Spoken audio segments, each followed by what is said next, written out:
Hello, folks. I do believe we are live, which is pretty awesome. Make sure that your little cogwheel is set to 720p, if you please. You may find that it isn't immediately to start with, for which I do apologize. Oop, didn't want to do that. That's what I wanted to do. So I don't want to actually see my own broadcast. I'm just checking my audio quality, making sure that we're all good. And I think we're good. I think we're all good. Sound looks like it's pretty hot, but that's okay. I can turn down if need be. If you are watching and it looks like we have 4 people watching, and Truckee says good here. Yep. Say hello, post in the chat, and we'll get started. Welcome, welcome, welcome to the Home Studio Trainer live stream coming at you from Johnny Lipscomb Studios in Edinburgh, Scotland at just a little after midnight. So the night is young. I'm just checking that I'm not hearing myself as well. Something I don't want. How does it look, Truckee? What's the picture quality like at your end? That's always a concern for me. How are we looking?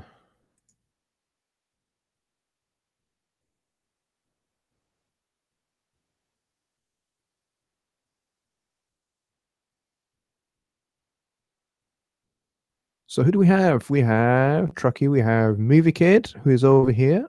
Excellent. Make sure you're set to 720p. The little cogwheel at the bottom of the screen. That way you see me in HD, which may or may not be a good thing. I'm not sure. But it will certainly mean that the audio is good and picture quality is reasonable, which is what we want. John Anderson says, hi, Johnny John from California. Awesome. Bobby Booth, the ever-present Bobby Booth is here. And MJN Studios is also here. Excellent. So we've got a few. We've got 8 or 9 people in here, which is pretty good. I'm still not 100% fit. I would say I'm probably about 80% fit at the moment, which is better than it has been because I have been really quite unwell. I've had a bad reaction to some medication I'm taking for a fungal infection in my left foot, which doesn't want to go away. So I'm on some pretty hefty meds for that, and I took a bad reaction to it, which meant that I had very heavy flu-like symptoms, which was not very nice. I just couldn't function. So that's where we're at right now. So I still have a bit of cold, a bit of cough, and that kind of stuff, and occasionally have to make a very speedy dash to the toilet. But other than that, we're okay. Stephen Greenwood says, are we live? Yes, I believe we are. You have actually arrived at a live stream this time, Stephen, so welcome.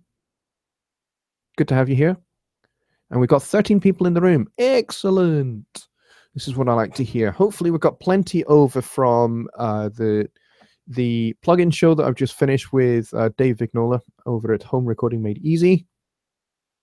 We had a great show. I demoed the Presonus Symphonic Orchestra a little bit because I'm actually planning, when I come back off of vacation, I'm planning to do a series of videos, a video series, going in depth into each of the sections of the orchestra and the articulations and the key switches that you get, so you get a pretty full demonstration of what it can do for you. And I will also demonstrate the loops as well that come with it, which will help you just get straight into making music beds for videos. It's fantastically powerful. So that's going to be a video series that will be starting maybe maybe at the start of September, I'm going to start getting those up. I also have MIDI Drums Made Easy Volume 2 in production. That should be out and available in the next 2 weeks. And you should be able to go and get that from homerecordingmadeeasy.com. Go check out, actually, Dave's website. He's redesigned it, and it looks fantastic. And actually, you'll find purchasing Made Easy products, including mine. You'll find that it's just so easy. It's all done within Dave's website. You don't have to go to Gumroad anymore. Gumroad operates in the background, which makes purchasing a lot easier. So I've been working with Dave, testing his website extensively and making sure that all of that works, because not only do I have MIDI Drums Made Easy Volume 2 on the way, but Volume 3 will be coming towards Christmas time. And then I have a whole bunch of other planned series that I'm going to be doing with Dave for Home Recording Made Easy. And we've been talking quite a lot recently about future plans that he has for Home Recording Made Easy that are just going to make it brilliant, even more brilliant than it already is with the excellent products that he has there. And I'm certainly going to be contributing a lot more, which is cool. So John Anderson says, I think you would feel better if Skip Jones hadn't taken you a pint from last week. That's the other warning. Please don't make me laugh too much, because I will cough until you watch me die live on YouTube. Maybe I'll go viral if that happens. Who else do we have? Lost Lure is here. Hello to you, my friend. And Lupax Records is here with a big smiley face. Thank you for that. So we have 15 people, which is fantastic. I think my record is 25 people. So I would like to beat that tonight if I could. Skip Jones is here, so he can respond directly to you there, John Anderson. Movie Kid asks, what's the show about today then? Well, that's kind of up to you guys. So it's just a regular Q&A style show today, so it's entirely up to you guys. I think I said in my little promotional video that I put up on Home Studio Trainer support group for Studio One. If you're not a member of that, go get yourself a member of it. I will personally approve your membership today. So go get yourself on there. It's on Facebook. My video went up this afternoon at some point. And basically, I'm just sitting in for Johnny Gibe tonight, who is having a night off. A very well-deserved and well-earned night off, because he works absolutely flat out every night doing these live streams and to answer your questions. Excuse me. And make your experience fantastic. And he does such a great job at it. But so he's having a well-deserved night off tonight. And Johnny, if you are watching this either live or in the archive, I wish you well, my friend. And I hope you are having a nice, well-deserved, relaxing evening. So if you have a question regarding recording, mixing, mastering, songwriting, home studio session work, which is something I also do quite a lot of, all those and anything else that you want to cover to do with music production, ask away. Get your questions in the chat now. Type them fast, because there is a delay between YouTube and the YouTube chat, and I don't want there to be too many long pauses between questions, because that could just be awkward for everybody. So just so you know how this works, if you are new to my live stream, this is how it works. I don't have the nice flashy multi-camera things going on that Johnny has or that Dave has.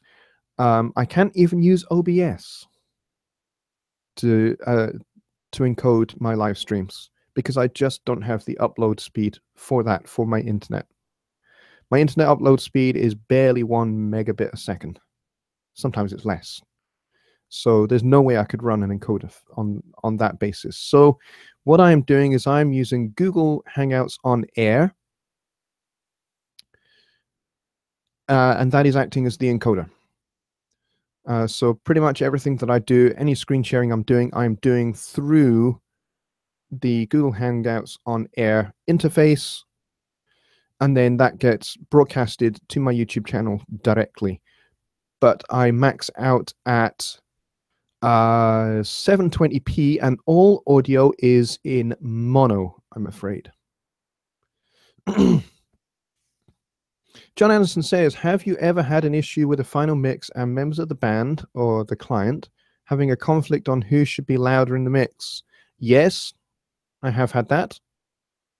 And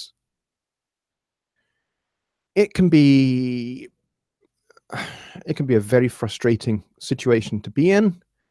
But basically, the way I put it to the client is, I balance all the individual instruments for the service of the song.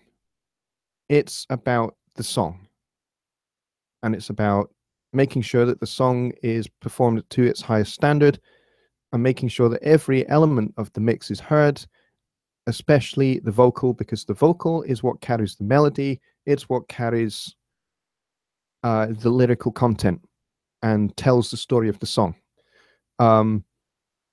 So if I have a guitar player that's in this particular band who wants his guitar solo turned up and up and up, if it's overwhelming the vocal, I'm not going to keep turning it up. And I will tell the band leader that. And I'll just say, no, I'm not going to do that because it will not serve the song. So I have to kind of like lay strong foundations and have some clear understanding between me and my client. Yes, it is about what they want because they're paying me to deliver what they want, but they have to understand that in terms of the mix and the master, if that's what they've asked me to, if that's what they've hired me to do, then they are hiring my expertise. They're not just, they're not just getting some guy's opinion here. They're hiring my expertise, my skill that I've developed over the last 15, 20 years or so. So, that's how I lay it out. Bobby Booth asks, is the song Chanel yours? Yes, it is. It is from my EP released last year, which is called Belonging to Tomorrow. And if you are a member of learningtomix.com, which I am also, then you will be finding out towards the end of the month and into the beginning of September, you'll be finding out a little bit more about Chanel. You'll be finding a little bit more about the EP and how that song fits into the EP. We'll go into a lot more detail on that there in the members only monthly live stream, which I'll be doing with Dave Vignola and Pete Woj. And basically the way it goes is whomever song is being used for that particular month, the artist will be featured in the live stream with Pete and Dave. And then all the members can ask all of their questions that they want, a bit like yours there, Bobby. And you get to find out a lot more about how I went about recording that particular song, and all of the details that go into that. Skip says, you are good, Johnny. We appreciate it. Well, thank you very much, Skip. I appreciate it. When I drink a bit, everything is in mono, he says. Skip, you're a funny guy. Truckee says, what is your process and thoughts on gain staging for mix prep? I found and purchased a plugin from hornetplugins.com called Hornet VU Meter Mark III for $5. Nice. That works great. Gain staging. It's a big issue. I'll tell you why it's a big issue. It's a big issue because some people say it's really, really important. And then there are other people that say, no, it's not really that important a thing. For me, I think it is an important thing because before I actually start mixing, I want to have a level platform for all of the audio for a particular mix before I even start doing a static mix, and then before I start throwing plugins up onto the mix. So for me, it depends upon the size of the song. If there are, like in the case of Chanel, there are not that many. There's maybe, what, 10, 12 tracks on that? 14, 15 tracks? I can't remember off the top of my head exactly. But it's not a big project, so you can gain stage that maybe a little bit louder. I broadly, as a rule, will gain stage to minus 12 dB FS. And that's kind of where it lives at the starting point. Raw audio minus 12. I get everything to minus 12. And at that point, I've got a level platform, and then I can build upon that. And I'm aiming at the end of my mix to have the gain platform raised to minus 6. So I'm looking to only increase the gain by 6 dB by the entire process of mixing. And that's how I do it. And I do it with clip gain. I don't use any third-party plugins to achieve it. Bobby says, I'm not right now, I can't afford it. It is $30 a month, I think it is. Which doesn't work out to be an awful lot a week, I don't think. But I'm not here to push and promote learningtomix.com. That's not what I'm here for. But I have been involved with Pete and Dave in helping them bring Learning to Mix to the internet and helping them get it working, and I help them look after it, basically. But it's their baby, and I think it's a fantastic thing. But I'm not really here to sell it or promote it, particularly tonight. John Anderson says, thank you for that. I totally agree, and I like the way you worded it must service the song and vocals of the centerpiece. Yes, absolutely. Kingston Dread is here. Welcome. Good to see you. Skip Jones says, I recently was involved in a conversation with a PreSonus developer. His opinion is gain staging is nonsense in the digital world. It was important back in the analog days. And then Skip follows that up by saying, I'm still doing minus 18, calibrated my whole studio to it. Yes.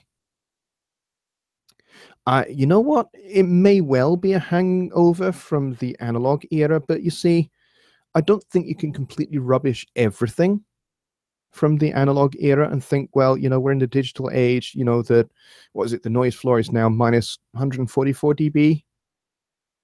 We don't have the noise floor to battle with anymore, I suppose. That's possibly the counter argument. And we have a much more massive headroom in the digital domain than on a console. For sure. Yeah, I totally see that. I totally get that point. But the plus point of gain staging is that it means for me that I'm not having to constantly, as my mix develops, I'm not constantly having to, do the tango with the clip light. Because as you add plugins, as you add compression and EQ, those are going to increase gain. And so therefore the RMS output is going to be louder. And if you're already starting from a point that's quite loud, and then you're making it louder, then you're going to start playing with 0 dB. And the other thing is that if you're using things like SSL plugins, which are console emulation plugins, or any of the the universal audio stuff where you've got APIs, you've got the TG 1, 2, 3, 4, 5, you've got the Neves, they emulate a console, and the sweet spot for that console is -18. So if your game platform is too hot for that, then you're going to be hitting that plugin too loud, and the results that you're going to get on the output of that plugin are going to be out of whack, and then you're going to be fighting with distortion. And you don't really want to be doing that, especially in the digital domain, because distortion in the digital domain is bad. It's not like driving a console where you get nice harmonic distortion. In the digital domain, it's like you hit 0 dB and it gets cut. So if you have a nice little bell-shaped wave for your audio, if it hits dB, it gets shaved off into a square wave, and that's how you get those nasty digital artifacts that we call clipping. It's not good.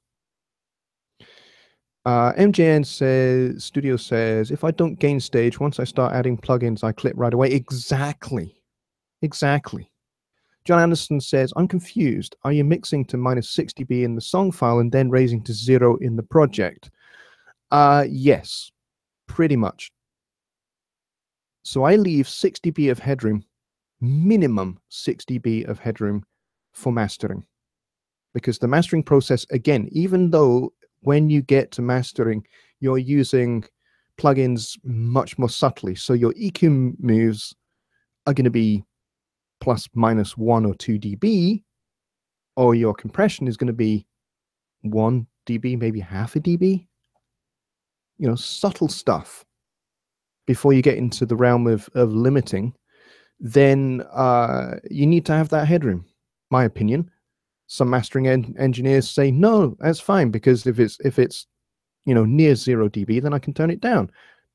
But my counter argument to that is that you send something that is at 0 dB to your mastering engineer.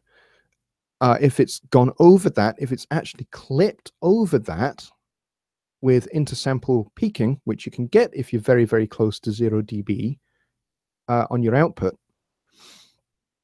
then when your mastering engineer comes to turn that down, those intersample peaks are printed to your mix down for the mastering engineer, and he or she will not be able to deal with that.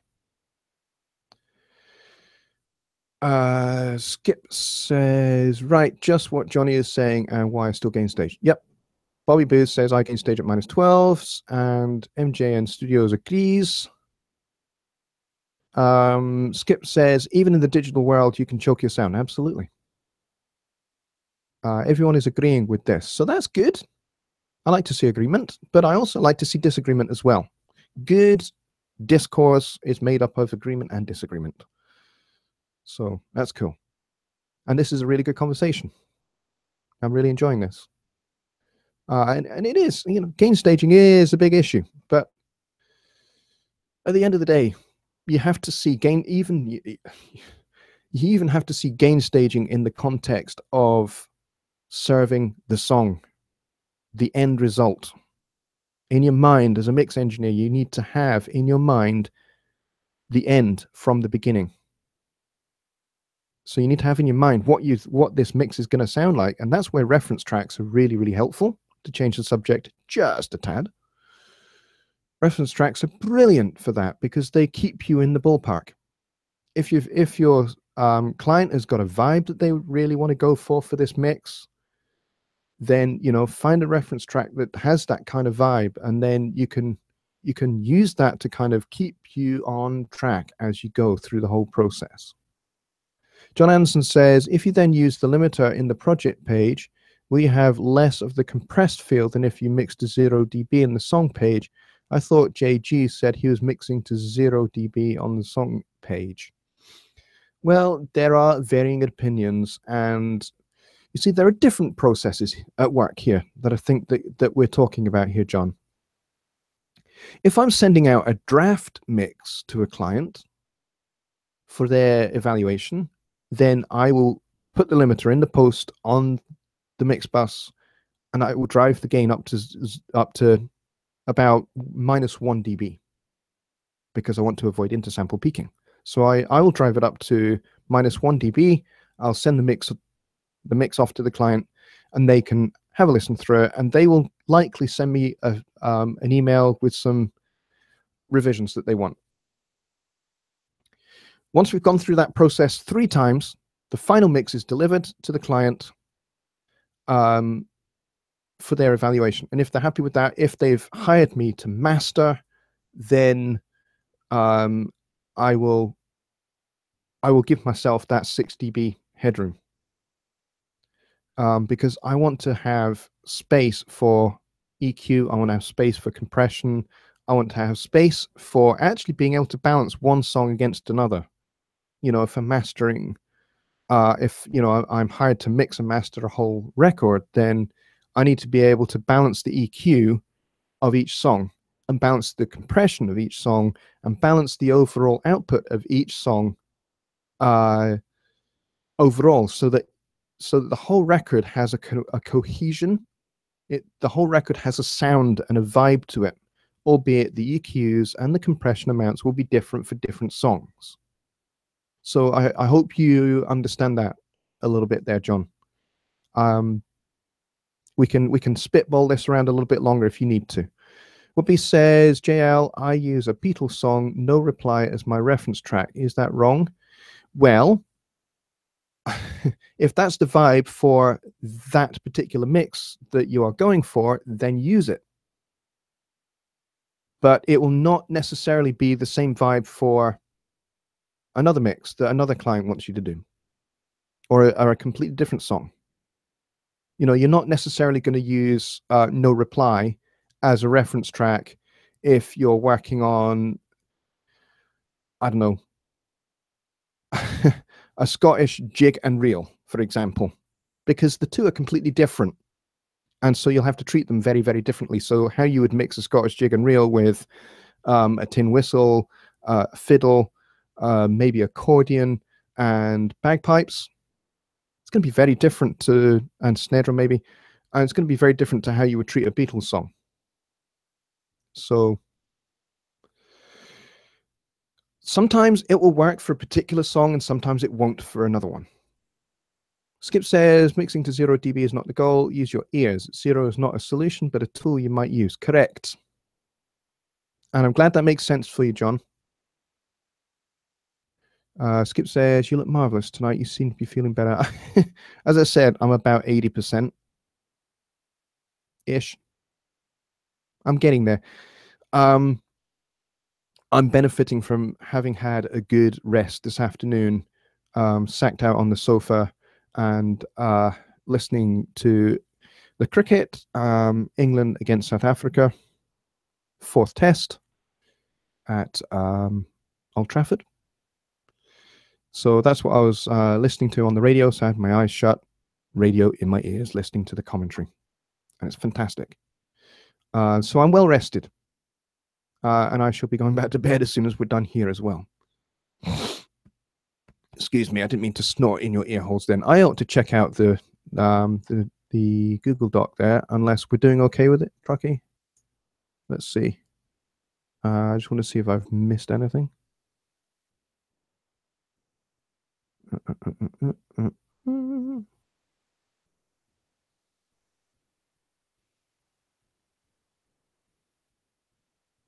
Okay, let me just see if I missed anything.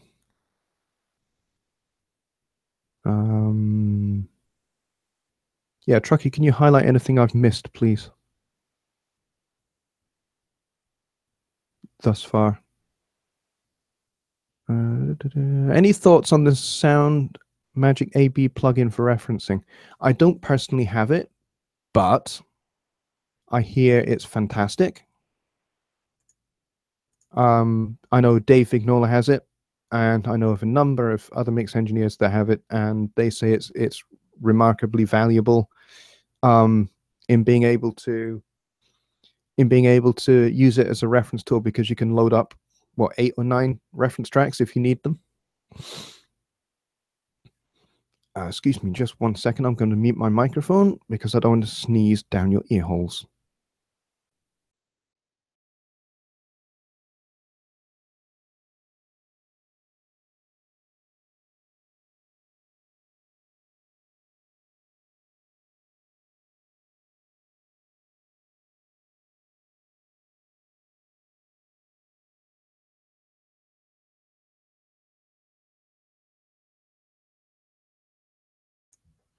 Sorry about that.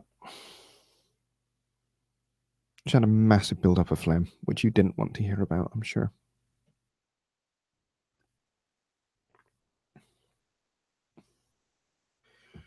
All right, as I say, I'm about 80% fit. I'm doing my best. Skip says, I had a girlfriend snort in my ear and then you married her? Is that what happened, Skip? Rocket says, Gesundheit. Yeah, I don't think you spell it like that, but yeah. Yeah, thanks, guys. Yeah, that was no fun. It just kind of all built up here all of a sudden. And I was aware I couldn't actually breathe. So I had to get that out.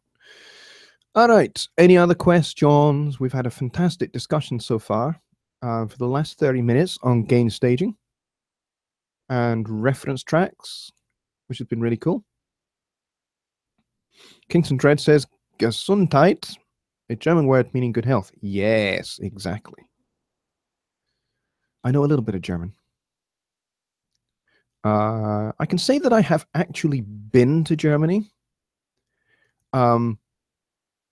But I've only ever been to an airport, don't know which one, a hotel, again, I don't know which one, and a jazz club. And I think that was in Bonn. I think. I don't know. I played a jazz festival in Germany about 25 years ago. And that was my first and only time in Germany. I unfortunately have not been back since, which is a real shame. Because I have some really, really good friends of mine who are German. And I'd very much like to go back. In fact, some friends of mine are, the end of the summertime, they are moving to Berlin, to the Potsdamer Platz area, I think. So yeah, I'd love to go visit them when they've moved. What was that?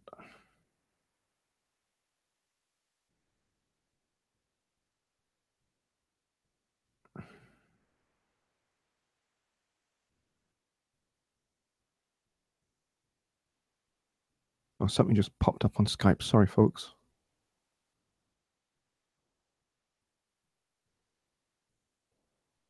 Okay.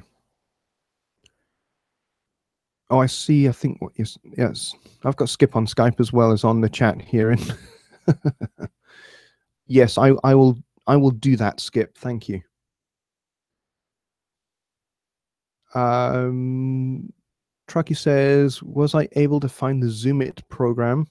I was. I haven't really had a chance to really look at it yet, but I've certainly had a look.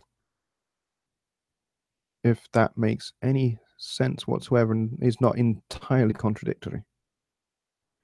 Would be to ask, am I able to make a living with my music? Yes, and I have done for the last 21 years, in fact. Yep. 21 years. So yeah, 1997. February of 1997. Having been semi-professional for maybe about 6 or 7 years. I decided that I was actually going to pursue it professionally, full-time professionally when I got through university. I went to university down in London in England. And when I was at university, I studied jazz and audio engineering and acting. And then I went back after my when I finished my audio and everything else, and my jazz and all of that, and the acting course. I went back and I did a theology diploma for a year. So there you go. Bet you didn't know that about me. So yes, so I've been a professional musician, composer, arranger, mix engineer, producer, all of that fun stuff for 21 years. Which is, yeah, it's only just occurred to me it's been 21 years. Well, almost 21 years. 1997 to 2017, that's 20 years. Maths was never my strong point. Skip has just celebrated 39 years married. Fantastic. Oh no, there's Truckee that says he just celebrated 39 years. Fantastic. That's awesome. And Skip says, yes, I married her 40 years. You guys are epic. Well done. Congratulations. Woodby says, your knowledge of music is amazing. Well, I'm a bit of a nerd, I will confess. I listen to music obsessively. I have obsessive compulsive music listening disorder. I read books, lots and lots of books, and I listen to audiobooks when I'm not listening to music. So I've studied music history, I've studied musicology, I've studied music theory, I've studied acoustic science, I've studied a whole bunch of stuff that is not particularly useful unless you're in the music business. So just don't ask me to go anywhere near a kitchen if your life depends upon it. The Rocket says, I got divorced 17 years ago. Best weight loss I ever had. Lost 130 pounds. Bobby Booth says, you guys are old men. Yeah, I'm coming up on 42. Anyone got any other questions? We've got 19 people in the room, which is very cool. And we've been going for 37 minutes. I'm intending to tap out after about an hour because I need to get to bed because I'm playing that beautiful thing, my wonderful fretless bass. I'm playing that in the morning in the church I've been a part of for the last 11 years.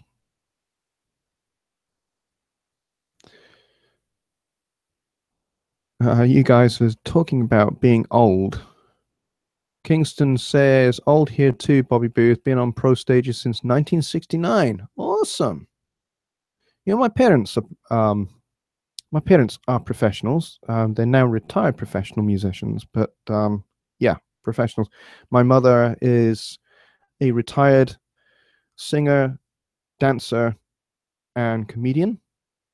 She's still hilarious to this day, and still has a great voice. But she still works, but she doesn't work for money anymore. She does it. She's retired. She does it for fun. And she was an English dance and drama teacher for about 30 years as well. My dad is a multi-instrumentalist, music genius, and he still works. He's been a professional musician since he was about 13, and he's 72 now. So there you go. That's my parents. Skip says, yes, we're music nerds, but evidently so are you if you're watching Music Nerds Rock. Yeah. Truckee says, what's your favorite stock plugins in Studio One? Good question. I think probably the ones I use the most are the Pro EQ, which I like because it's very transparent, but you can be really surgical with it. And the compressor as well. Compressor's pretty good, actually. Again, good, transparent compressor. And my EP, Belonging to Tomorrow, came out of as much a songwriting challenge as a mixing challenge. The mixing challenge I set myself was to mix an entire EP using the Pro EQ, the compressor, the analog delay, and the room reverb. Just 4 plugins. And I made a 5-song EP using just those 4 plugins. Now, I think I could have made the mixes sound a lot better if I'd used some other flavors, some other third-party plugins maybe. But the mixes that I got on that EP were very, very good. If going back to learning to mix, if you're on learning to mix, Chanel from my EP is one of the songs that you get to mix. And so you'll have heard that in quite a lot of detail, and hopefully you'll have had a go yourselves. And I hope you're actually enjoying mixing it. There are some challenges to that song, particularly the soprano sax. That's quite fun to get it all nice and well contained without over compressing it. And the drums. Yep, the drums are fun because they are essentially mono, so have fun with that. Fat channel, yes, I do like the fat channel, Bobby. Especially now that they've updated it to include the vintage EQs and compressors. Absolutely love it. I think that's an excellent update that they made to the fat channel, and I would suggest long overdue. Rocker says, first thing I did was crush the bus and boomf. Love it. I really like that song. Awesome. Donald Hill, hello. I've not seen you before. Welcome. I'm very glad to have you on my channel. He says, hey Johnny, once downloaded into a Windows computer, how do I get one of Johnny or David's multi-track into Studio One so I can play around, add plugins and such? I'm assuming that you are a member of Learning to Mix. If you are, then you should be able to just download the multi-tracks, and I think it comes as a zip file. And then you can open that zipped file, save them some point on your computer, and then what you do is you can open them from the browser. You can have access to them from the browser if you go to the Files tab on your browser in Studio One, find that particular place where they're saved, open that folder, and then just drag them into Studio One, and then get gain staging and get mixing. Bobby Booth says, get your problem solved, Keith. And he's talking to my good buddy, Keith Baker, over at Dusty Attic Studios, who is here in the stream as well. Welcome, Keith, my good friend. Good to see you. Where's JG? He is taking a night off, a well-deserved night off. But he's fine. I've spoken to him today. He's absolutely fine. But he's just having a night off, I believe, with his family. So there you go. Yeah, Keith, I hope you've managed to recover the data off of that drive that I know you've been working with. And oh, actually, Dusty's Attic Studio, Keith says, no, Bobby, I gave up. It's all gone forever. Well, I'm really sorry to hear that. And you know what? I really do empathize with you, Keith. About 4 years ago, maybe, I set my wife's laptop that she had to defrag because it was getting slower and slower and slower. So I thought, this is a great idea. Let's defrag my wife's computer. So I set it up, I got it going, and I put it down next to me on the sofa. And then I went to go into the kitchen to make a cup of tea.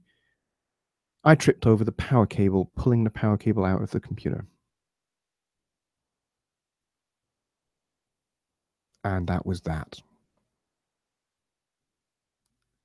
I then got some data recovery software, just like you have, Keith, and attempted a recovery. And I left it running for 10 straight days. And I couldn't recover anything. And guess what was on that? Wedding photographs. Yep. I destroyed our wedding album. Fortunately, we had a hard copy of it, and other people who were at the wedding had taken lots of pictures as well, so they helped me recover the whole thing. But boy, did I get into trouble. I was not husband of the year that year. I can tell you that. So yeah, I totally empathize with you, Keith. So you deleted the partition by mistake. Yeah, that's a rough one, mate, and I'm really sorry you've had that happen. But hopefully you can move forward from here, my friend. I certainly did manage to move forward from there, and everything's good.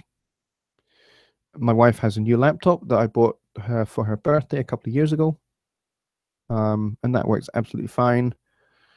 And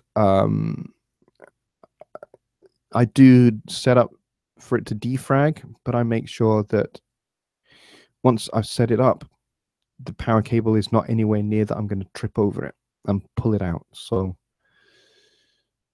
yeah, I totally empathize. Truckee says, Keith, if all else fails, give on-track data recovery a call. They're great at restoring data. Yes. Something, yeah, there are companies like that all over the place.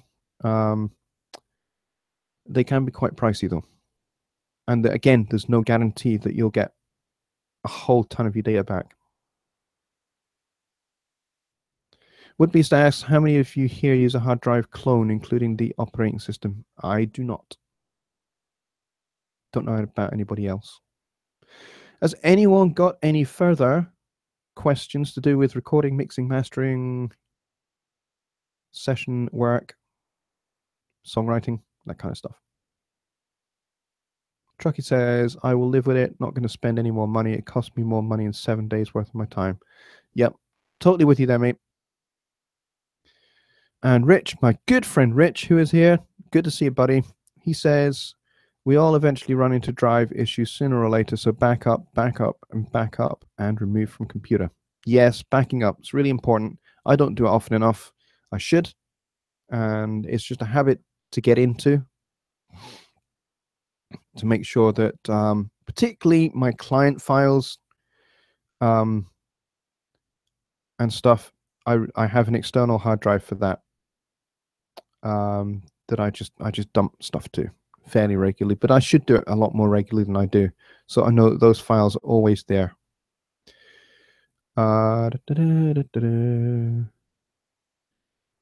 Keith says, I recommend cloning. It's a great way to protect your data. To which Rich says, Macrium Reflect is a great clone software, even with multiplatter to SSD. Now you see, you guys are talking a foreign language to me, okay?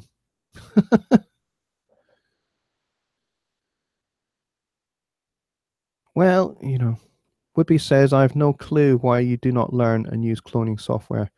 If you don't know about cloning, I'm not a computer expert. I'm not. To me, a computer is a tool to get a job done. Somebody asked me to mix a song. I have a computer that runs Studio One. I can mix a song and then they're happy with it and they pay me money. It's a tool. I have no real desire to learn the ins and outs of that tool. I just don't,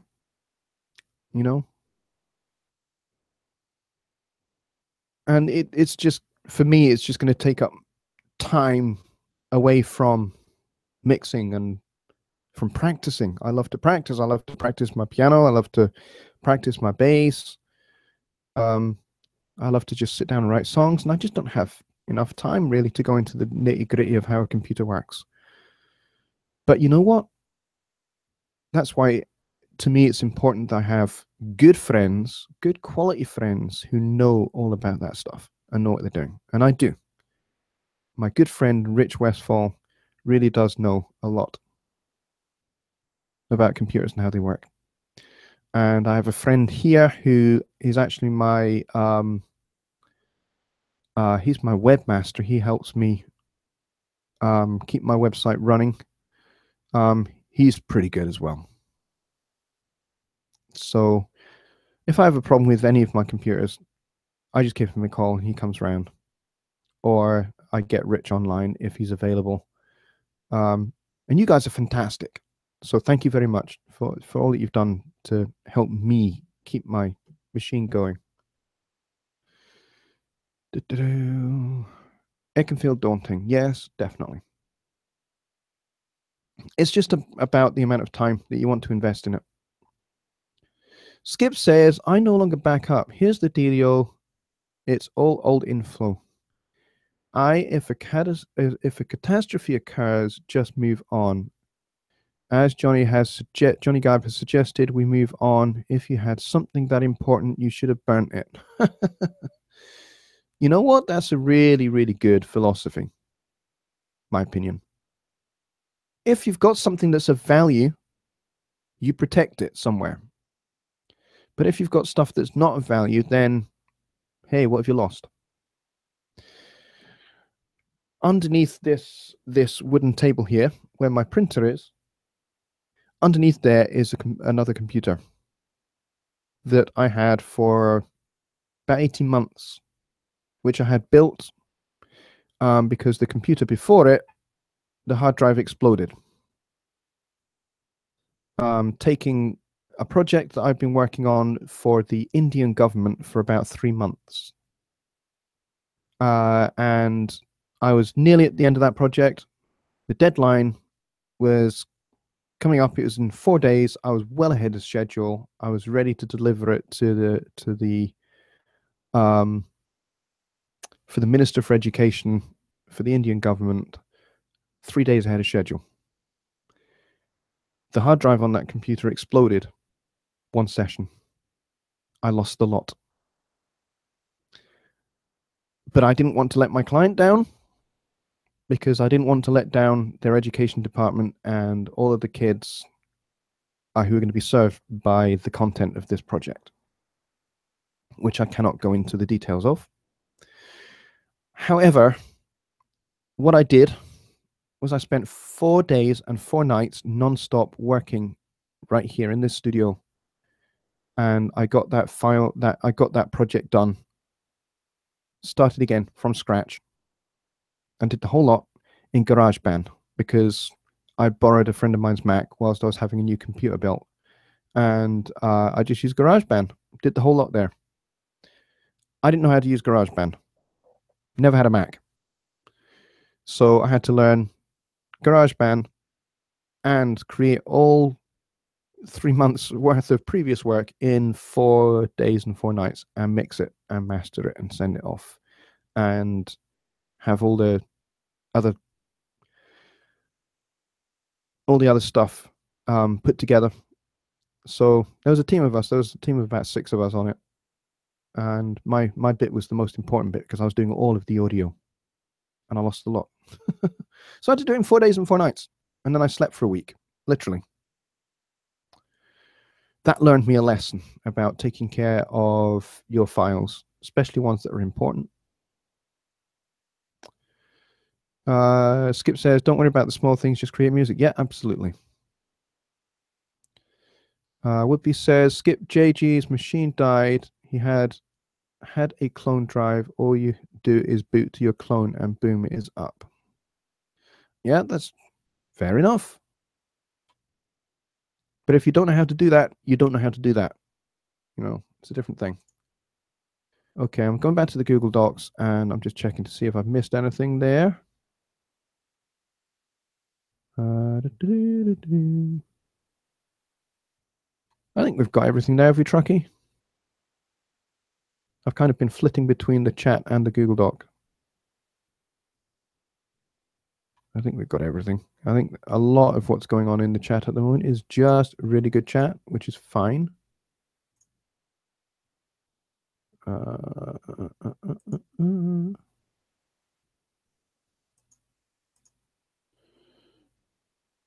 Yeah, most of you are talking about computers here.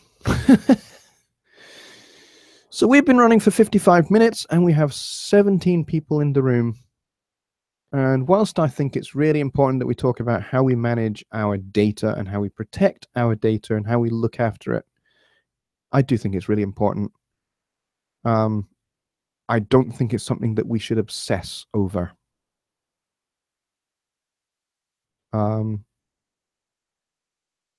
Because making music is way more important than obsessing over stuff like that. So I think we shall move on and to maybe a different subject.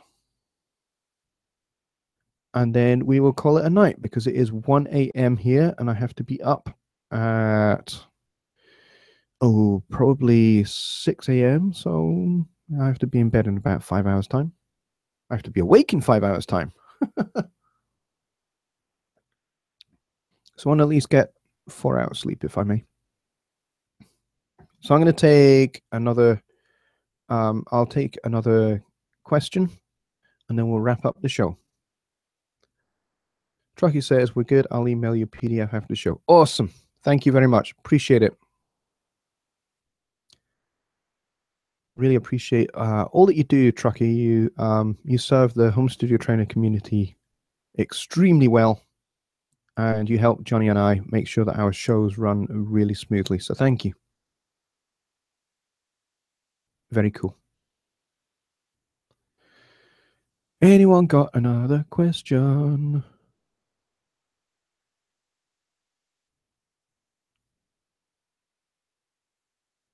I've been working on some new songs for the next EP, which I'm hoping to release round about the end of September, beginning of October time.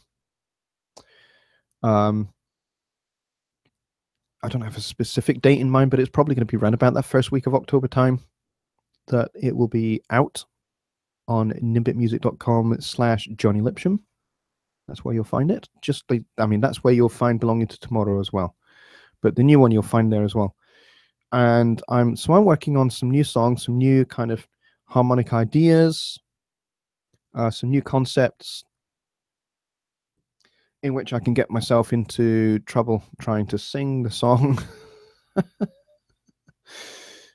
And some new characters are going to make some appearances in some of these songs, some new subjects that I'm going to be looking at. Last album was all about kind of different, really tense scenarios. And this one's going to be different. Haven't quite fleshed all of the details out yet. But yeah. So that's going to be coming up around about the first week of October. What is coming up much more immediately is from Monday, I will be on vacation up in the northwest of Scotland with my wife, my kids, and my mum and dad. So I will be out of the studio, and from what I've been told, up there, Wi-Fi is going to be sketchy at best, and mobile phone network is going to be just as bad. So you may not see me online for about a week, and I may not be particularly contactable. But if you do have any questions that you want to ask, shoot me an email at johnny@johnnyLipshamstudios.co.uk. And as soon as I manage to catch some Wi-Fi or some mobile phone service, I will get right back to you. But otherwise, I'm going to be on vacation. And I should be back in Edinburgh the following Monday morning. So it's only for a week. And then after that, MIDI Drums Made Easy Volume 2 will be winging its way over to homerecordingmadeeasy.com. And you should be able to get your hands on it pretty soon after that. So I would say when I come back, you've maybe got about a week before it's going to come out. Okay? So that's the next big thing. MIDI Drums Made Easy Volume 2. And I will be beginning my video series on the Presonus Symphonic Orchestra pretty much as soon as I get back as well. I'll start doing the first videos. I am going to delve in pretty deep into this one. It's a fantastic add-on. You can go and get it from the Presonus shop today if you want. Listen to the demos that are there. They're really, really good demos, actually. You cannot actually purchase download a free demo of this sample library and add-on. But the demos are really good. And if you watch my video series, I'm going to go into a lot of depth on this. I'm going to look at each section of the orchestra. I'm going to look at all the articulations you get for each of the instrument groups. And I'm going to also look at the loop packs that come with it as well. You get a whole bunch of loops, which are fantastic for doing music beds, that kind of thing. If you want a kind of sneak peek of what I'm going to be doing in that, then go to the Home Recording Made Easy YouTube channel right at the end of the show. If you go there, you can, if you didn't see it before, you can catch the replay of the plugin show that I just finished with Dave before I came on air here. And I gave a little sneak peek of the PreSonus Symphonic Orchestra. So that'll give you a flavor of what it can do. And then what we can do is, if you decide after that that you want to go buy it, then you can follow the series through with me. You can have it open in your own Studio One session. Woodby says, do you ever use a Mellotron? I don't. Not very often. In fact, I think I've maybe only used one a couple of times. Movie Kid says he's back now. How's it all going? We are just about to close up the show, my friend. I've just basically been informing everybody what is coming up here at Johnny Lipstream Studios in the next couple of months. I've got some client work on the go as well. I've got a couple of albums to mix and master. So it's all going to be all go when we get back off holiday. So with those things in mind, it is now 6 minutes past 1 in the morning. I have to be up really, really early in the morning. So I am going to go and head to bed and try and alleviate some of this rumble in my chest up here. So I will catch you folks after my vacation. Please look after Johnny Guy for me whilst I'm away. Make sure he's all good. And I will see you folks when I get back, and I promise I'll do a live stream and I'll tell you all about it. And maybe if I get some photos, maybe if I can get them posted up onto my computer, and I can maybe show you some of them, and you can get to see what the northwest of Scotland is like. So until then, folks, thank you very much, all of you, for coming on and hanging out with me in this live stream and asking some really good questions. We had a fantastic discussion on gain staging and all of that kind of stuff. So that's really cool. Movie Kid, you said you had a few questions. Never mind, next time. Well, I'll tell you what. Shoot me an email, johnny@johnnylipstreamstudios.co.uk, and just list off your questions there. And I'll, like I say, I don't know what kind of internet I'm going to have when I'm on vacation, or any access to mobile phone service. I don't know. But I'll try and get an answer to you to some of those questions. Okay. So just shoot me an email with those questions. All right. All right, folks. Take care, and I'll see you next time. Bye.